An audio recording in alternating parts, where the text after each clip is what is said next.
السلام علیکم ورحمۃ اللہ وبرکاتہ۔ نحمدہ ونصلی علی رسول الکریم، اما بعد۔ اللہم صلی علی محمد وعلی آلہ واصحابہ اجمعین۔ سیرت النبی صلی اللہ علیہ وآلہ وسلم ہم تفصیل کے ساتھ بیان کر رہے ہیں۔ آج ہمارا 58 نمبر جو ہے وہ لیکچر ہوگا، اور دوسری بیعت عقبہ یا بعض نے بیعت کبریٰ بھی کہا ہے، اس کا بیان ہوگا۔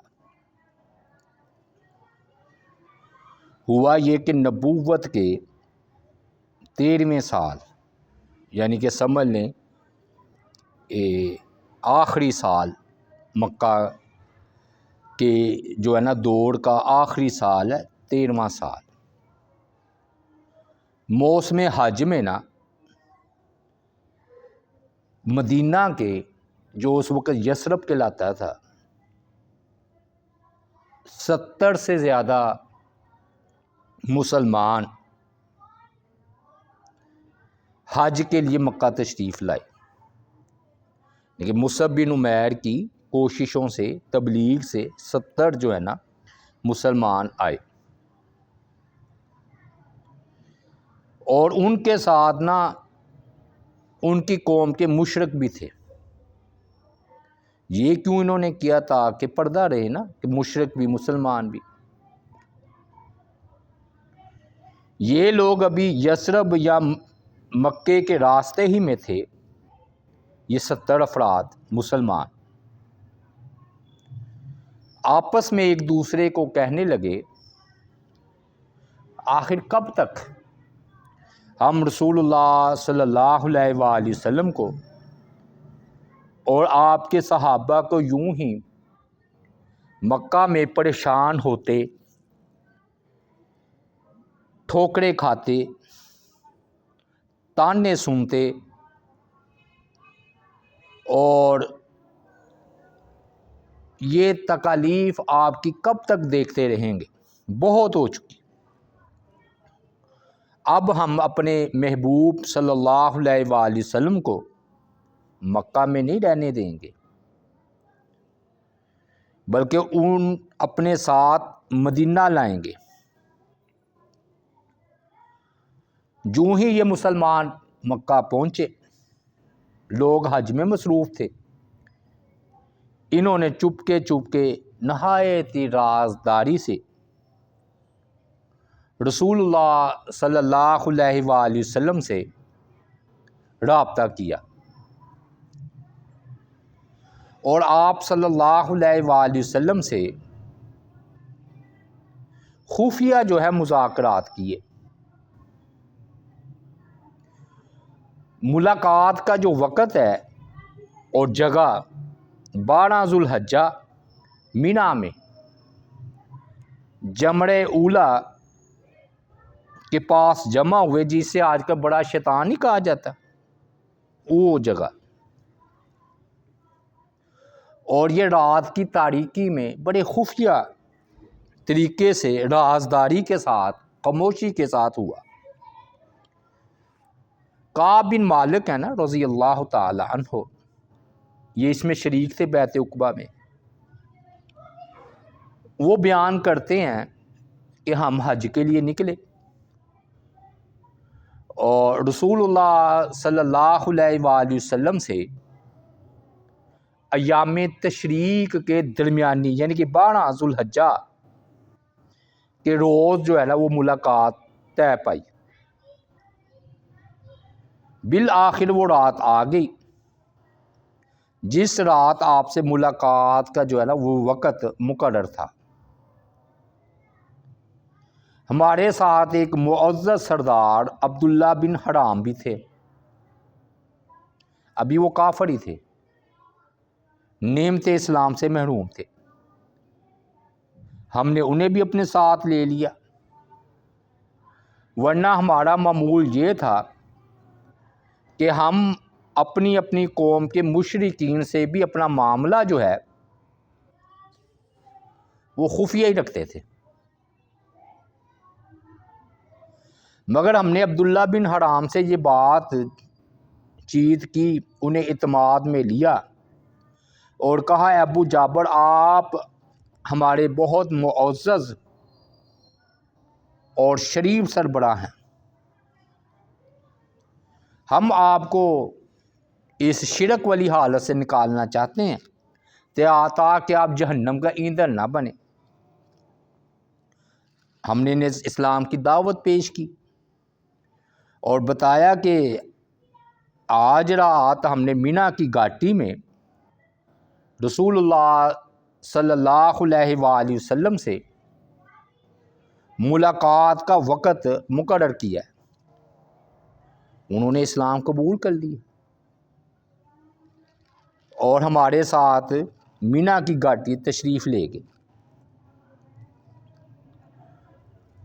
اب ملاقات کا یہ پروگرام کا طریقہ کیا طے ہوا کہ حسب معمول سارے نا شام کو اپنی قوم کے ساتھ خیموں ہی میں سو گئے۔ جب تہائی رات گزر گئی، یعنی کہ رات کا 3 حصہ گزر گیا، چوتھا حصہ رہ گیا، تو ہم لوگ خاموشی سے ایک ایک دو دو کر کے اٹھے، خیموں سے نکلے اور رسول اللہ صلی اللہ علیہ وآلہ وسلم کے لیے طے شدہ مقام پر جا پہنچے، بڑا شیطان جہاں پر ادھر۔ ہم نے رازداری پوری طرح برقرار رکھی، ہم اس طرح کہتے چپکے دبک دبک کر نکلتے تھے جس طرح چڑیا اپنے گھونسلے سے سکڑ کر نکلتی ہے، وہ کسی کو پتہ نہ چلے۔ اسی طرح ہم بھی دبے پاؤں، یعنی کہ پاؤں کی آہٹ بھی نہ سنائی دے، نکلتے، یہاں تک کہ ہم عقبہ میں جمع ہو گئے اور ہماری کل تعداد 75 تھی، 73 مرد اور 2 عورتیں بھی تھیں، اور ان کا نام میں بتا دوں کہ نسیبہ اور مازنیہ، یہ 2 عورتیں تھیں، باقی کا تو 70 ہے نا۔ اور ہم سب لوگ گھاٹی میں جمع ہو کر رسول اللہ صلی اللہ علیہ وآلہ وسلم کا انتظار کرنے لگے۔ انتظار کی گھڑیاں جلد ختم ہو گئی، آپ وقت پر تشریف لے آئے۔ آپ کے ساتھ آپ کے چچا عباس بن عبد المطلب بھی تھے، حالانکہ انہوں نے اسلام قبول نہیں کیا تھا ابھی، لیکن یہ رشتہ داری کی بنیاد پر کہ یہ میرے بھتیجے ہیں اور معاملات کے بارے میں پورا اطمینان حاصل کرنے کے لیے وہ تشریف ساتھ لائے تھے، اور بات کا آغاز بھی انہوں نے کیا۔ چنانچہ نا سیدنا عباس رضی اللہ تعالیٰ عنہ، یعنی کہ بعد میں تو اسلام قبول کر لیا، انہوں نے خطاب کیا، انہوں نے کہا کہ اے خزرجی بھائی، اس وقت نا اوس اور خزرج یہ 2 قبیلے تھے، لیکن خزرجی ہی کہتے تھے مدینہ والوں کو۔ انصاری مدینہ کو اسی نام سے پکارتے تھے، چاہے وہ قبیلے خزرج سے تعلق رکھتا ہو یا قبیلے اوس سے۔ انہوں نے کہا کہ محمد صلی اللہ علیہ وآلہ وسلم کو جو ممتاز اور منفرد حیثیت ہے وہ تمہیں معلوم ہے، ہم نے انہیں اب تک ان کے مخالفین سے محفوظ رکھا ہے۔ اس وقت وہ اپنی قوم میں، اپنے شہر میں قوت، عزت اور حفاظت کے دائرے میں حصار میں ہے۔ اب تم لوگ اصرار کر رہے ہو کہ محمد صلی اللہ علیہ وآلہ وسلم تمہارے ساتھ شہر جائیں، اچھی طرح سوچ سمجھ لو، یعنی کہ نبی علیہ الصلوۃ والسلام کو اگر تم نے مدینہ لے کر جانا ہے تو سوچ سمجھ لو،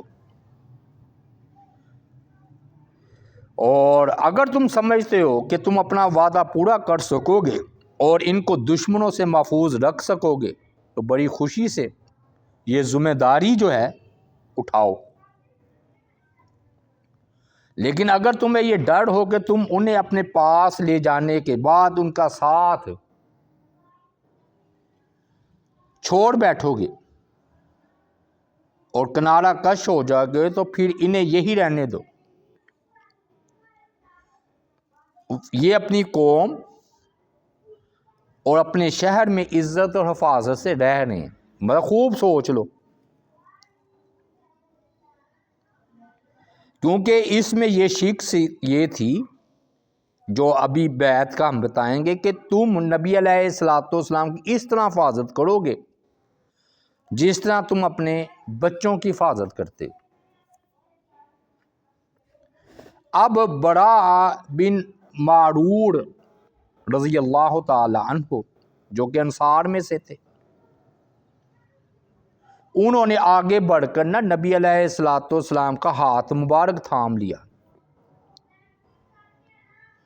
کہا کہ اس ذات کی قسم جس نے آپ کو سچا رسول بنا کر بھیجا ہے، ہم آپ کی حفاظت اس طرح کریں گے جس طرح ہم اپنی عزت کی حفاظت کرتے ہیں۔ ہم نے جنگوں کا دودھ پیا ہے، ہم اسلحے کی کاٹ کے ماہر ہیں، اور یہ آج سے نہیں، نسل در نسل ہمارا یہی طریقہ ہے۔ اب ابو الہیثم نے ایک خدشے کا اظہار کیا، وہ بول اٹھے برا بن معرور رضی اللہ تعالی عنہ کی گفتگو کے درمیان۔ انہوں نے کہا اللہ کے رسول، ہم نے کچھ لوگ ہیں جنہوں نے یہودیوں سے معاہدے بھی کر رکھے ہیں، ادھر مدینہ میں یہودی بھی تھے نا، آگے بات آئے گی، ہم آپ کو لے جا کر تو معاہدے ہم ختم کر رہے ہیں، ایسا نہ ہو کہ ہم تو سب سے منقطع ہو جائیں، یعنی کہ آپ کی خاطر سب سے دشمنی مول لے لے، اور اللہ تعالیٰ آپ کو غلبہ عطا فرمائے تو ہمیں چھوڑ کر آپ واپس اپنی قوم کے پاس آ جائیں۔ یہ خدشہ تھا جو کہ ابو الہیثم رضی اللہ تعالیٰ عنہ نے اظہار کیا۔ تو یہ سن کر رسول اللہ صلی اللہ علیہ وآلہ وسلم مسکرائے ہیں۔ آپ نے فرمایا نہیں، ایسا ہرگز نہیں ہوگا، تمہارا خون میرا خون ہے، تمہاری عزت میری عزت ہے، میں تم سے ہوں اور تم مجھ سے ہو، جس سے تمہاری جنگ ہے اس سے میری بھی جنگ ہے، جس سے تمہاری صلح ہے اس سے میری بھی صلح ہے۔ یعنی کہتے ہیں نا غیر ملکی کیسے رہے کسی ملک میں، شہر میں، اس طرح رہے کہ اس کا دشمن اپنا دشمن، جس سے صلح خود سے صلح ہے، اور ہوا بھی ایسا ہی ہے۔ نبی علیہ السلام کی قبر مبارک مدینہ ہی میں ہے، اب واپس دیکھنے نہیں گئے، ایسا ساتھ نبھایا۔ یعنی کہ ہونا تو چاہیے کہ مکہ فتح بھی ہو گیا تو آپ چلے جاتے، نہیں، یہ ہوتی ہے وفاداری۔ انصار نے بھی وفاداری کی، لیکن نبی علیہ السلام نے اس سے بڑھ کر وفاداری کی، اپنا بیت اللہ مکہ چھوڑ کر مدینہ ہی میں آپ کی وفات ہوئی۔ پھر بیعت کی شکیں دفعات کون کون سی تھیں جس پر بیعت ہوئی ہے؟ بیعت عقبہ، پہلی بات چستی ہو یا سستی، تم ہر حال میں بات سنو گے اور اس پر عمل کرو گے۔ دوسری بات تنگی ہو یا خوشحالی، ہر حالت میں اللہ کی راہ میں تھوڑا زیادہ مال دو گے، خرچ کرو گے۔ تیسری بات نیکی کا حکم دو گے اور گناہ سے برائی سے روکو گے۔ چوتھی بات اللہ کے بارے میں حق بات کہنے پر کسی ملامت کی پرواہ نہیں کرو۔ پانچویں بات، میں تمہارے پاس آ جاؤں گا تو تم میری مدد کرو گے، اور جس چیز سے اپنی جان، اپنے بال بچوں کی حفاظت کرتے ہو، اس سے میری بھی حفاظت کرو گے، اس کے بدلے میں تمہارے لیے جنت ہے۔ اور بعض نے یہ بات بھی چھٹی لکھی ہے کہ تم خلافت کے معاملے میں حاکم سے کوئی جھگڑا نہیں کرو گے۔ اور آپ نے مزید فرمایا، ہاں ایک صورت ہے حاکم وقت کے ساتھ، خلیفہ کے ساتھ جھگڑا کرنے کی، تم کھلم کھلا اسے کفر دیکھ لو، اور اس کفر کے بارے میں تمہارے پاس اللہ کی طرف سے کوئی دلیل بھی ہو۔ یہ 6 بات بڑی پیاری باتیں۔ بیعت کی شرائط طے پا گئی۔ سب سے پہلے عباس بن عبادہ تھے نا، انہوں نے لوگوں کو ان کی ذمہ داری کی نزاکت اور خطرات سے دوبارہ دو ٹوک یعنی کہ دوبارہ تکرار کی، سوچ لو، اور ان الفاظ میں خبردار کیا کہ تم لوگ جانتے ہو کہ تم نبی علیہ السلام سے کس چیز پر بیعت کر رہے ہو۔ تمام حاضرین 75 یا افراد 73 انہوں نے کہا کہ ہمیں پتہ ہے کہ ہم سرخ اور سیاہ لوگوں سے جنگ پر بیعت کر رہے ہیں۔ اگر تم یہ سمجھتے ہو کہ جب تمہارے اموال کا صفایا کر دیا جائے اور تمہارے سرداروں کو قتل کر دیا جائے تو تم ان کو چھوڑ دو گے، تو اس سے بہتر ہے کہ ابھی چھوڑ دو، یعنی کہ آئندہ ایسا وقت بھی آ سکتا ہے کہ تمہارے مال، تمہارے سردار قتل ہو جائے، اور یہ تمہارے لیے دنیا اگر چھوڑ دو گے لے جانے کے بعد، ابھی تمہیں حق ہے چھوڑ دو، لیکن لے جانے کے بعد چھوڑو گے تو دنیا اور آخرت کی رسوائی ہوگی۔ اور اگر تمہارا یہ خیال ہے کہ مال تباہ ہوتے ہیں ہو جائیں، ہمارے سردار قتل ہوتے ہیں ہو جائیں، ہم عہد نبھائیں گے اور نبی علیہ السلام کا ساتھ دیں گے، تو تمہارے لیے دنیا اور آخرت دونوں میں بھلائی ہے۔ سب نے پھر کہا کہ ہمیں یہ باتیں بھی اس خط کے ساتھ بھی آپ قبول ہیں۔ دیکھیے ایسے نہیں اللہ نے نام ان کا رکھا انصار مدینہ۔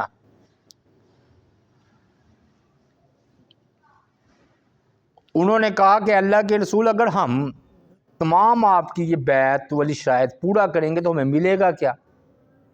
آپ نے فرمایا تمہیں جنت ملے گی۔ تو انہوں نے کہا آپ ہاتھ پھیلائیے، ہم آپ سے اس بات پر بیعت کرتے ہیں۔ اسد بن زرارہ کی مزید تاکید،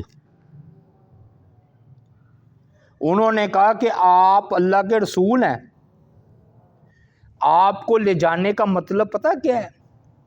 یہ پورے مکہ والوں، عرب والوں کی دشمنی مول لینا، تمہارے سردار قتل ہوں گے، تلواریں تم پر ٹوٹ پڑیں گی، اگر یہ سب کچھ تم برداشت کر سکتے ہو تو نبی علیہ السلام کو اپنے ساتھ لے چلو، تمہارا اجر اللہ کے ذمہ ہے، اور اگر تمہیں اپنی جان عزیز ہے تو ابھی انہیں چھوڑ دو، اور یہ اللہ کے نزدیک بھی تمہارا عذر قابل قبول ہوگا۔ یعنی کہ نہیں لے کر گئے کوئی بات نہیں، لیکن لے جا کر چھوڑ دینا، پھر اللہ تعالیٰ کہ ہاں تمہارا یہ عذر قبول نہیں ہوگا کہ پختہ قول و قرار وعدہ کرنے کے بعد تم نبی علیہ السلام کو چھوڑ دو۔ سب کی آواز بلند ہوئی کہ اے سعد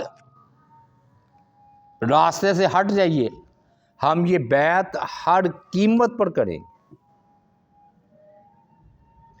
یعنی کہ میں نے یہ ساری بات اس لیے بتائی ہے کہ واقعی آپ کو لے جانے کا سارے خطرات خدشات کا اظہار نمایاں ہو جائے۔ بیعت کا طریقہ کیا تھا کہ لوگوں نے کہا آپ اپنا ہاتھ پھیلائیے، تو آپ نے اپنا دست مبارک پھیلایا، اور آپ صلی اللہ علیہ وسلم بیعت لیتے ہوئے ان کا ہاتھ تھامتے تھے اور ہر ایک سے عہد و پیمان لیتے تھے۔ باقی جو عورتیں تھیں ان سے آپ نے ہاتھ نہیں ملایا، کیونکہ حضرت عائشہ روایت کرتی ہیں کہ جب مسلمان عورتیں ہجرت کرتی یعنی کہ مدینہ کی طرف، تو آپ ان کا امتحان لینے کے بعد بیعت فرماتے، اور جب وہ اقرار کر لیتی، مطلب اللہ کے ساتھ کسی کو شریک نہیں کریں گی، چوری نہیں کریں گی، زنا نہیں کریں گی، ساری باتیں، تو پھر آپ فرماتے جاؤ میں نے تم سے بیعت لے لی، اللہ کی قسم آپ کا ہاتھ کبھی کسی غیر محرم عورت کے ہاتھ سے مس نہیں ہوا، یعنی کہ آپ نے کسی غیر محرم عورت کو کبھی اپنے ہاتھ سے نہیں چھوا۔ دیکھنا بیعت میں تو ہاتھ پر ہاتھ رکھنا پڑتا ہے، تو عورتوں کے ساتھ یہ معاملہ نہیں، بس بیعت ہو گئی۔ آپ عورتوں سے صرف زبانی بیعت لیتے تھے، ہاں مردوں سے آپ نے ہاتھ پر ہاتھ رکھ کر بیعت کی ہے۔ اور حضرت عائشہ فرماتی ہیں اللہ کی قسم آپ کی ہتھیلی کبھی کسی غیر محرم عورت کی ہتھیلی سے کبھی نہیں لگی۔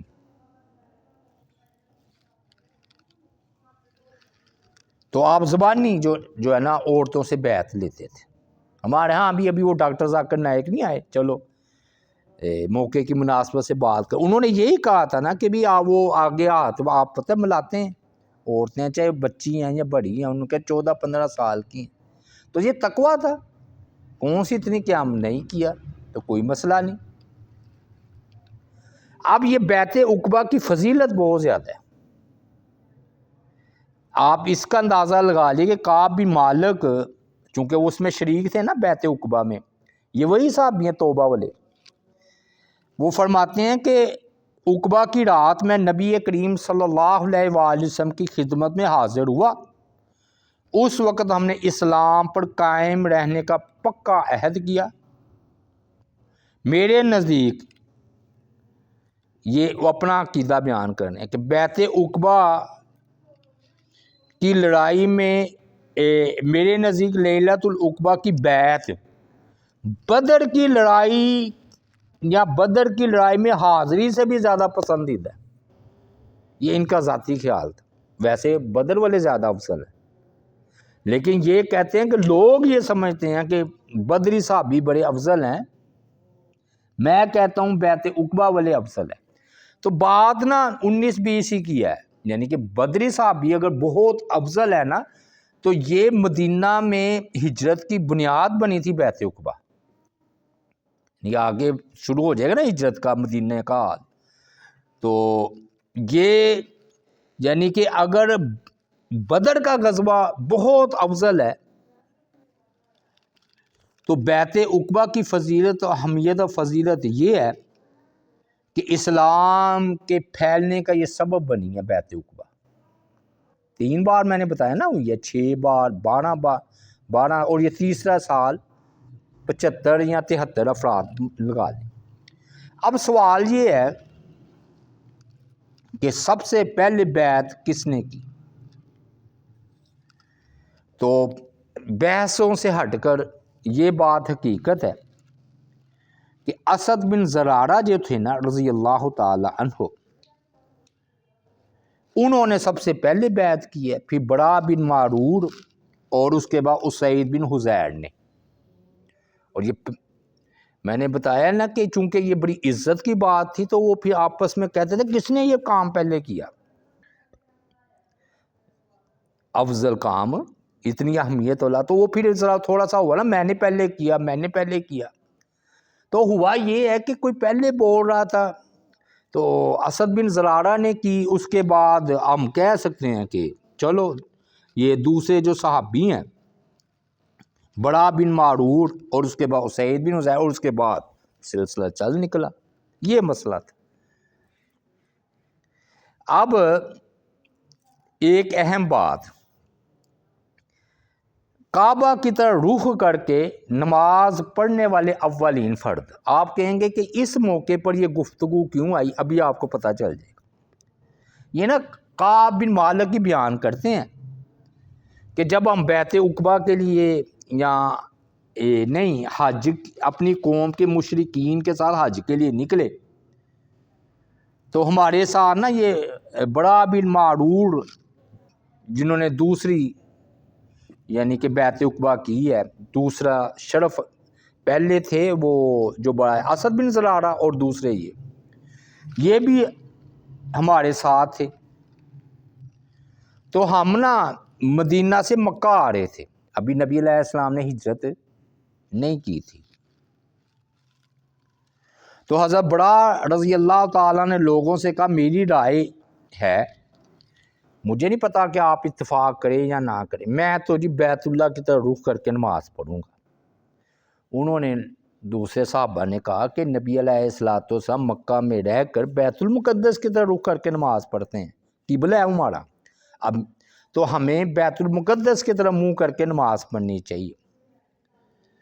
تو انہوں نے کہا نہیں جی میں تو بیت اللہ کعبے کی طرف منہ کر کے نماز پڑھوں گا، اور یہ راستے میں نا کعبہ کی طرف ہی منہ کر کے نماز پڑھتے رہے، اور دوسرے جو صحابہ تھے وہ بیت المقدس کی طرف۔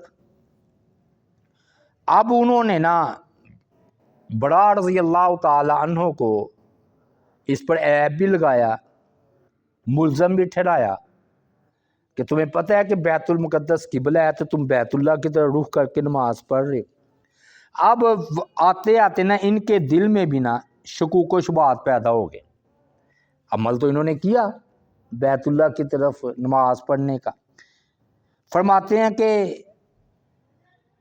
ہم یعنی کہ پہلے ہوگا نا بیت عقبہ سے پہلے، تو نبی علیہ السلام کو ہم پہچانتے نہیں تھے، مسلمان ہو گئے تھے، کسی اور کے ہاتھوں مسلمان ہوئے ہوں گے نا، مصعب بن عمیر کے۔ تو کہتے چلو مکہ جا کر نا نبی علیہ السلام سے یہ بات پوچھتے ہیں۔ تو ہم نے اہل مکہ آ کر ایک آدمی سے آپ کے بارے میں پوچھا کہ آپ صلی اللہ علیہ وسلم کہاں ملیں گے؟ اس نے ہم سے پوچھا کہ تم اس نبی علیہ السلام کو پہچانتے ہو؟ ہم نے جواب دیا نہیں۔